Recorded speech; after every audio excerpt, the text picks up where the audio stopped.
একদিন এক কাঠকুড়ুলি পাখি বৃক্ষকে বলতেছে, আমি তোমাকে ভালোবাসি, আমি তোমার কাছে থাকতে চাই। বৃক্ষটি তাকে জায়গা দিল।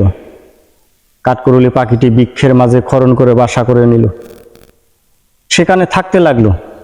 বৃক্ষটি ভাবলো, হয়তো পাখিটি সত্যি সত্যি আমাকে ভালোবাসে, হয়তো বা আর কখনো আমাকে ছেড়ে যাবে না।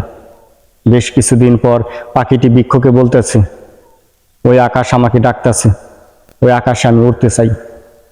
বৃক্ষটি বলল, ঠিক আছে যাও, তবে যদি উড়তে উড়তে ক্লান্ত হয়ে যাও আবার ফিরে আইসো, তোমার এই জায়গাটা সবসময় শূন্যই থাকবে।